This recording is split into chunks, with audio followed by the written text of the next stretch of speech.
Welcome to the Real News Network. I'm Paul J. in Baltimore, and welcome to this week's edition of the Wilkerson Report with Larry Wilkerson, who now joins us.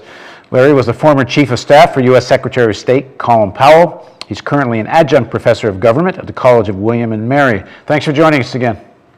Good to be here, Paul. So you've been doing a lot of work recently on Iran. What have you been working on?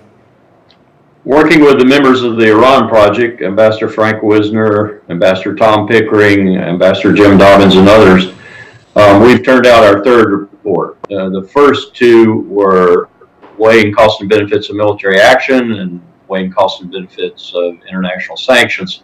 They were dispassionate analyses. This third report, strategic options for diplomacy, balancing pressure with diplomacy, is one that makes recommendations. We're taking a position. We're saying to the White House, we're going to brief the British Parliament, to the P5+1 who are conducting the negotiations in Kazakhstan, we're saying this is what you should do. We're telling them that if they don't do this, they are risking failure in the diplomatic track. So what are the main recommendations? It's fair to say the main one is that the United States position on sanctions relief is not substantial enough. That is to say, the U.S. position has to be one that says if you're willing to give us what we want, or a reasonable falling off from what we want, a negotiating position that we can eventually accept. If you're going to do that, we know we have to give you substantial sanctions relief. Now, what we should negotiate over is not that we're going to do that because we promised to do that, but just how long our suspension, for example, of sanctions will be before we are really ready to say, you have done what we asked you to do. We think it's going to endure. We think we have sufficient safeguards in place to ensure it will endure. So now we will give you permanent sanctions relief. This is what's got to happen in order to achieve what is necessary, which is a win-win solution.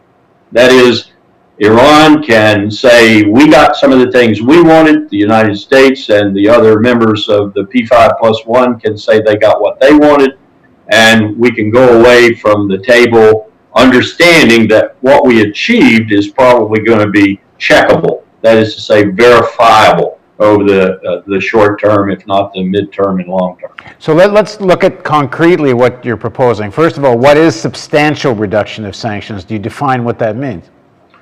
You've got to be willing to say to the Iranians, those sanctions that are hurting you worse, those that are unilateral, and perhaps even some of the international sanctions, those that are hurting you the worst, we are prepared to give you a 6-month suspension, maybe even longer suspension, if you will give us what we want.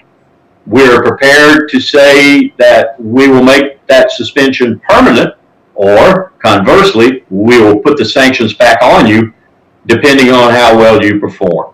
That's got to be on the table. Now, what are the Iranians supposed to do? Because I still don't get what they're not doing that they're supposed to do. There's some suggestions from the IAEA that they want to look at a certain site and they're not able to. But it seems kind of vague what the Iranians aren't doing, because on the whole, the Iranians say at least that they are cooperating. There doesn't seem to be any really hard demand from the IAEA where they're not cooperating. And intelligence agencies in the United States, and I understand in Israel as well, are still have the position that Iran has not decided to build a bomb. That's true, but I think you're wrong when you say the Iranian, not necessarily their position, but their actions conform with what we want or what we might want. And that includes the IAEA. They have the potential right now to, for example, begin a program of reprocessing plutonium very shortly. They could do that in secret, as many other potential prospects for this sort of thing have done in the past. Look at Yongbyon in Pyongyang in North Korea.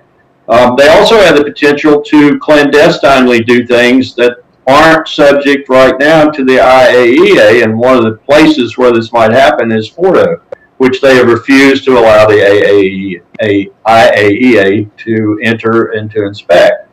You also have the possibility of a secret program existing somewhere else under either category. Reprocessing is the easiest one to do because it doesn't require major facilities. Enrichment would be a little more difficult, but the North Koreans have proven to us that they could do both. So you have the potential to do things in Iran that Iran's past behavior has given both the IAEA and the P5+1, otherwise they wouldn't be doing this, reason to doubt the Iranians' sincerity. If the Iranians will be productive in this way, allow the IAEA to go places, and this also includes, Paul, the Iranians being more forthcoming on what we know. We, again being the P5+1 and the IAEA, that they were doing in the past with regard to weaponization. Our intelligence estimate says they stopped that and they haven't made a decision to resume. We want to know about what they were doing when they were still doing it. So they've got to come forward and tell the IAEA everything. And they've got to say, mea culpa if necessary, and we won't do this again, but this is what we were doing, and this is how we're going to ensure that you can ensure we're not going to do that in the future. Now, that's a lot to ask for Iran to do. So in order to get them to even consider it, you've got to be willing to put something substantial on the table. I mean, part of the issue the Iranians have been raising is that a lot of what the IAEA wants to look at has to do with conventional weapons, and that they don't want to be spied on in terms of their, and they have no obligation to be spied on or inspected when it comes to their conventional programs. That's fine, and that's a valid argument. What I would say is, what do you want to do? You want to protect what is really not a very robust conventional weapons program. What do you have to hide there, for example? Is what you're hiding there the fact that you're working with North Korea on missiles that eventually could carry a nuclear warhead? You better check your interests.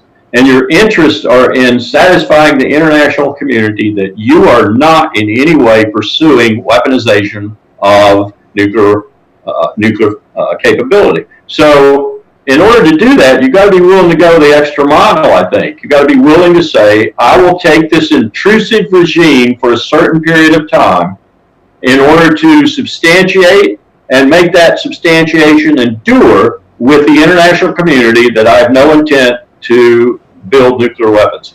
And for that, I want you to do some things that will substantially help me do the things I need to do, most foremost of which is improve my economy dramatically and swiftly so that I can provide a higher standard of living for my people. Now, some people have suggested the reason the United States has not offered substantial relief in the sanctions is because weakening the Iranian economy actually is the objective. That sanctions against Iran is more important because they want the real thing they're trying to deal with, they being Israel and the United States and Saudi Arabia and perhaps Bahrain. What they really want to do is weaken Iran as a regional player. So there are some people who want to do that, Paul, but I'll tell you, here's my assessment of the substance of the matter. First, the United States has achieved a remarkable record of sanctions. Once you do that, you are very reluctant to give them up. In short, sanctions become your diplomacy. It's very difficult to imagine being able to reconvene all these parties and reassert sanctions. That's the reason I recommend a suspension initially rather than a relief. If you don't come out of that mindset that sanctions are so remarkable, such a political achievement for you as a Democratic president, that you can't possibly give them up, then why did you do them in the first place? That's the Washington side. On the Iranian side, their situation is that the sanctions, as sanctions regimes like this always do, are beginning to hurt the people. They're beginning to keep medicines away from young people, for example, who have diabetes and other congenital or otherwise debilitating diseases that in some cases may kill them when there are medications available that can give them a full life. They're starting to hurt people that don't need to be hurt. At the same time, they're enriching people, many of whom we find to be our most recalcitrant enemies in Iran, like the leaders of the IRGC. these people are taking advantage of the sanctions to run their black market activities and make personal fortunes. Sanctions are terrible, blunt instruments. That's the reason our Congress loves them. So we've got to be willing to come in and say, we'll take some of this draconian apparatus we put on you off for a temporary period while we judge what you do that we want, and if it's good enough, we'll then make sanctions relief permanent. That's the essence of it. Some of the intelligence and military analysts that we've interviewed and seen interview in Israel, they like this whole level of sanctions, and you can actually hear fairly explicitly said that the issue of how it hurts ordinary people and such is not so bad, because the real objective here is regime change. And so if you can make people even more dissatisfied with the state of affairs in Iran, that ain't so bad. If the real objective is regime change, then we're lying. And when I say we, I say the P5+1 and the United States. If that's the objective, then we're lying. The second thing is, you look at Iraq.